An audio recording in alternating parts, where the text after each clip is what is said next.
प्रेक्षकांनो, छोट्या बयोची मोठी स्वप्न या मालिकेच्या आजच्या म्हणजे 18 ऑक्टोबरच्या भागामध्ये त्यांनी खूप छान दाखवलंय. काल त्यांनी एक नवीन केस आली होती त्यांच्याकडे. एक मुलगी आहे जी मोबाईल ॲडिक्टेड आहे. तर आज त्यांनी त्या मुलीची केस सॉल्व्ह केलेली दाखवली आहे. खूप छान भाग आहे आजचा प्रेक्षकांनो. सुरुवातीला आपण बघतोय विशाल आलेला असतो हॉस्पिटलमध्ये. मग शुभंकर त्याला विचारतात, अरे विशाल, तू इथे बरं वाटतंय ना तुला? विशाल म्हणतो, हो सर, मला बरं आहे आणि मला ना आता माझ्या रूमवरती शिफ्ट व्हायचंय. शुभंकर म्हणतात, बाबा ते सगळं तू इराला विचार. तेवढ्यात इरा तिथे येते आणि इरा म्हणते, बाबा मी आत्ताच त्या मुलीला जरा बघून आले, तिचे रिडिंग वगैरे घेतलेत मी आणि मला असं वाटतं की ही न्यूरोसायकोलॉजिकल केस दिसते. शुभंकर म्हणतात, सगळे रिपोर्ट आल्यानंतर आपण डायग्नोसिस करूया, तोपर्यंत नको करायला. आता इरा विचारते, विशाल अरे तू एकटा का आलास? आपण एकत्र आलो असतो ना?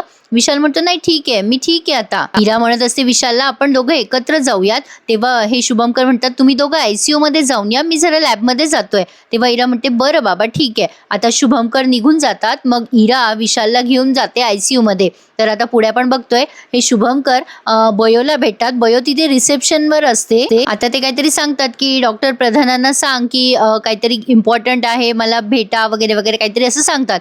मग आता ती मुलगी शुद्धीवर आली की आपण MRI साठी तिला नेऊया असं म्हणतात. आता बयो म्हणते, बाबा मला असं वाटतं की तिची केस ना जरा सायकोलॉजिकलच आहे. म्हणजे ती जे काही हातवारे करत होती ना, ते हातवारे मला जरा विचित्र वाटतात. शुभंकर म्हणतात, तशी शक्यता असू शकते. तेवढ्यात तिथे एक पिऊन दादा येतात आणि शुभंकरांकडनं सही घेत असतात. तेव्हा बयोच्या लक्षात येतं ते पिऊन दादांच्या हातात असतो मोबाईल. आता बयो आजूबाजूला बघते आणि सगळ्यांच्या हातात मोबाईल असतो आणि सगळे सेम तसेच हातवारे करत असतात जसं ती मुलगी करते. त्या मुलीचं नाव आहे इशिता. बयोमध्ये त्यांनी छान दाखवलंय प्रेक्षकांनो. म्हणजे अगदी ज्वलंत विषयावर त्यांनी हे सगळं सीन दाखवलंय असं म्हणायला हरकत नाहीये. कारण लहान मुलं आजकाल खूप ॲडिक्टेड झालेले आहेत मोबाईलच्या. बयो आता शुभंकरांना म्हणते, बाबा मी आलेच. आता ती तिथे जाते त्या इशिता जवळ. तेव्हा ती इशिता सारखं तिचा हात असा असा असा असा चालवत असते. आपण मोबाईल स्क्रोल करतो की नाही हाताने, तसं ती सारखी तिच्या हातांची बोटं फिरवत असते. आता बयोच्या लक्षात येतं की हे नक्की मोबाईल प्रकरण आहे. म्हणून ती काय करते, त्या पिऊन दादाचा जो मोबाईल आहे ना, तो त्या इशिताच्या हातात देते. मोबाईल बघितल्यानंतर ती इशिता खूप खुश होते आणि लगेच तो मोबाईल असा स्क्रोल करायला लागते. आता बयो तिच्या हातातनं जेव्हा तो फोन पुन्हा काढून घेते ना, तेव्हा ती इशिता खूप अग्रेसिव्ह होते आणि बयोला नेमकं कारण कळतं. तिची आई तिला जवळ घेऊन शांत करायचा प्रयत्न करत असते. आता इकडे विशाल विचारत असतो काहीतरी रिसेप्शनवर की काही आहेत का केसेस वगैरे वगैरे. आता इरा येते तिथे आणि म्हणते, ए विशाल, चल आपण कुठेतरी बाहेर जाऊया ना, इथे जवळच एक छान रेस्टॉरंट उघडलंय, आपण तिथे पिझ्झा नाही तर पास्ता खाऊयात. तुलाही थोडंसं चेंज मिळेल ना, म्हणजे तूही थोडंसं जरा मोकळं बाहेर फिरशील.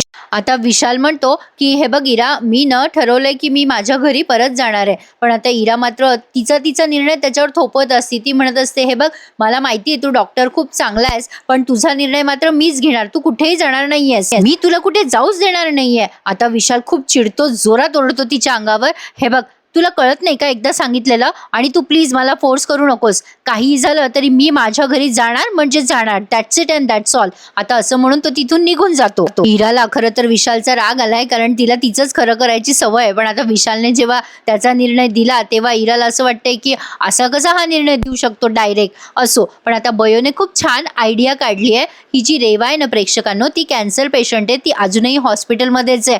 तर आता बयोने रेवाला या इशिताला भेटवायला आणलंय आणि रेवाने तिच्यासोबत बऱ्याचशा छान छान खेळण्या आणल्यात आणि ती या इशिताशी मैत्री करायचा प्रयत्न करते. रेवा म्हणते, ए इशिता, माझ्यासोबत खेळशील का? मी खूप बोर होते इथे. बयो म्हणते, इशिता ही तुझ्यासारखीच आहे बरं का, इथे हॉस्पिटलमध्ये ॲडमिट केलंय हिला, बरं नाहीये म्हणून. आता शुभंकर, त्या इशिताची आई, सगळेजण हे दृश्य बघत असतात. इरा, आता ती इशिता आणि ही रेवा दोघी जणी समोरासमोरच आहे. आधी तर ही इशिता तिच्याकडे बघतच नाही. मग जेव्हा ही रेवा तिच्याशी छान बोलायचा प्रयत्न करते तेव्हा ती इशिता तिच्याकडे बघते आणि रेवा म्हणते, ए इशिता, माझ्यासोबत खेळशील का? मग बयो तिला खुणवते, फ्रेंड्स फ्रेंड्स म्हण. मग आता ती रेवा म्हणते, ए इशिता, तू माझी फ्रेंड होशील का, असं म्हणून रेवाने तिच्या समोर मैत्रीचा हात केलाय. तेव्हा इशिता जरा विचार करते, पण पटकन तिचा हात त्या रेवाच्या हातात देते आणि अशा पद्धतीने या इशिताला रेवासारखी छान मैत्रीण मिळाली आहे. त्यामुळे थोड्या वेळ का होईना तिचा नाद जरा विसरली आहे ती मोबाईलचा. ती रेवाला म्हणते, तू आता माझ्यासोबत रोज खेळायचंस हं. आता शुभमकर म्हणतात, बयो तुझे अनालिसिस अगदी बरोबर ठरलं तर. आता ही तिची आई म्हणते, काय झालंय हो डॉक्टर माझ्या मुलीला नेमकं. आता बयो म्हणते, तिला जे काही झालंय ना त्यासाठी बऱ्याच अंशी तुम्ही जबाबदार आहात. तेव्हा या इशिताच्या आई म्हणतात, म्हणजे काय म्हणायचंय तुम्हाला. आता बघा प्रेक्षकांनो, ह्यांनी कॅबिनमध्ये बोलवलंय इशिताच्या आईला आणि शुभमकर आता इशिताचा दिनक्रम विचारतात तिच्या आईला की इशिता दिवसभर काय काय करते. मग या सांगतात की मी ऑफिसला जाते, मी नोकरी करते आणि माझे मिस्टर पण नोकरी करते. सकाळी ती स्कूलला जाते आणि मग दुपारी घरी येते आणि मग क्लासला जाते. आता शुभमकर विचारतात, हे सगळं करताना तिच्याकडे मोबाईल असतो का. मग आता तिची आई म्हणते, हो ना, मोबाईल शिवाय तर तिचं पानच हलत नाही. सकाळी उठल्यावर नाश्ता करताना तिला कार्टून बघायचं असतं, मग अभ्यास करायचा असतो तोही मोबाईलवरच असतो. नंतर अभ्यास केल्यावर पुन्हा थोड्या वेळ तिला गेम खेळायचा असतो. मग आता ती बयो विचारते, तुम्ही कुठे असतात मग. आता त्या सांगतात की मी सकाळी ऑफिसला निघून जाते हो, तिला सांभाळायला आम्ही बाई ठेवली आहे. मग आता बयो म्हणते, अच्छा म्हणजे तुम्ही तिच्याजवळ 2च तास असता तर. शीताची आई म्हणते, हो ना, काय करणार, आजकालच्या या महागाईच्या काळामध्ये दोघांनी कमवल्याशिवाय घर भागत नाही हो. आता शुभमकर विचारतात, तिच्याकडे स्मार्टफोन आहे का. त्यावर इशिताची आई म्हणते, हो स्मार्टफोनच आहे तिच्याकडे. आता त्या इशिताचे बाबा येतात तेव्हा शुभमकर म्हणतात, हे कोण आहे. आता त्या सांगतात की हे इशिताचे बाबा आहेत. आता हे शुभमकर म्हणतात, बापरे तुम्ही आत्ता आलात. आता बयो पण म्हणते, तुम्हाला माहीत नव्हतं का तुमची मुलगी ॲडमिट आहे. त्यावर ते म्हणतात, हो मला माहिती होतं, पण काय करणार डॉक्टर, मला कामाचा एवढा प्रेशर आहे की मला यायला जमलंच नाही लवकर. इरा म्हणते, तुम्हाला माहीत नव्हतं का इशिताला सकाळी ॲडमिट केलंय. तेव्हा ते म्हणतात, हो माहिती होतं, पण खरंच कामाचं खूप प्रेशर आहे हो, मीटिंग होती ऐन वेळेला. मग आता शुभमकरला विचारतात ते डॉक्टर शुभमकरांना, काय झालंय माझ्या मुलीला. मग ते सांगतात की हेच कारण आहे तुमच्या मुलीच्या आजाराचं. तुम्ही वेळ न देणं आणि मुलांना पालकांनी वेळ नाही दिला तर त्यांना पर्याय शोधावेच लागतात आणि सगळ्यात सोपा पर्याय म्हणजे हा मोबाईल. आणि पालक सुद्धा तो मोबाईल पटकन मुलांकडे देतात आणि मुलांना सवय लागते मोबाईलची. मग आता बयो म्हणते, खरा प्रॉब्लेम तोच असतो, आधी रडली की मुलं म्हणजे आई मुलांना जवळ घ्यायची, पण आता सगळ्यात सोपा पर्याय म्हणजे हा मोबाईल दिला की मुलं आपोआप गप्प बसतात. इशिताची आई म्हणते, पण मग काय करणार, त्यांचा अभ्यास पण मोबाईलवरच असतो आणि मोबाईल ही काळाची गरज आहे ना, मुलांना मोबाईल वापरणं गरजेचंच आहे. त्यावर तिचे वडीलही म्हणतात की हो ना, टेक्नॉलॉजीचा वापर मुलांना करता आला पाहिजे. इशिताची आई म्हणते, आमच्यापेक्षा जास्ती तिला कळतं मोबाईलमधलं. आता हे त्या कौतुकाने सांगत असतात, पण खरं सांगू का प्रेक्षकांना, खूप छान विषय मांडलाय या सगळ्यांनी. आपण सुद्धा मुलांना मोबाईल दिलाच नाही पाहिजे. इशिताच्या वडिलांनी जे काही सांगितलंय ना त्यावर शुभमकर खूप सुरेख उत्तर देतात. ते म्हणतात, हे बघा, नाही कळतंय मला टेक्नॉलॉजीची गरज आहे वगैरे वगैरे, पण ज्या त्या काळात जे ते नॉलेज असणं जास्ती गरजेचं आहे. आता आमची बयो बघा, ही छोट्याशा गावातनं आली आहे आणि तिने इथे येऊन डॉक्टर होण्याचं तिचं स्वप्न पूर्ण केलं आहे आणि कुठल्याही मोबाईलच्या जोरावर नाही बरं का. तिने देखील अभ्यास केला आहे, पण तो देखील पुस्तकांच्या जोरावर. पुस्तकांमुळे तिने तिच्या ज्ञानामध्ये खूप भर पाडून घेतली आहे. तुम्ही देखील तुमच्या मुलीला पुस्तकं द्या, तिला शिकवा. आणि काय आहे ना, मोबाईल हा सगळ्या गोष्टींवरचं उत्तर असूच शकत नाही. आमची बयो बघा, आज एक यशस्वी डॉक्टर होणार आहे, तेही मोबाईलच्या वापराशिवाय. आजही तिच्याकडे अँड्रॉइड फोन नाही आहे. खरंच प्रेक्षकांनो, बयोकडे अगदी छोटासा फोन आहे, तिच्याकडे स्क्रीन टचवाला फोन नाहीच आहे. शुभमकर म्हणतात, बघा आमची बयो एवढ्या गरिबीतूनही वर आली, तिला अपडेट राहण्यासाठी कधीच मोबाईलची गरज नाही पडली. मुलांमध्ये ज्ञान मिळवण्याची जिद्द निर्माण केली पाहिजे आपण. बयो म्हणते, आपले मुलं आपलं अनुकरण जास्ती करत असतात, त्यामुळे आपणच मुलांसमोर मोबाईल वापरूच नाही. पालकांनी जरा या गोष्टीचा विचार केला पाहिजे. ज्या म्हणते, इशिताने तिचं जग मोबाईलच्या विश्वामध्ये बंदिस्त करून टाकलंय. बयो म्हणते, तुम्ही तुमच्या मुलीला शेवटचं कधी जवळ घेतलं किंवा एखादी गोष्ट सांगितली आठवतं का तुम्हाला. आता इशिताच्या आई वडिलांकडे त्याचं काहीच उत्तर नसतं. इशिताचे बाबा म्हणतात, डॉक्टर तुमचं बरोबर आहे, पण यावर आम्ही काय उपचार करायचे. त्यावर डॉक्टर म्हणतात, उपचार आम्ही करू, तुम्ही काळजी नका करू, फक्त तुम्ही तिच्या मोबाईलचा वापर जरा कमी करा.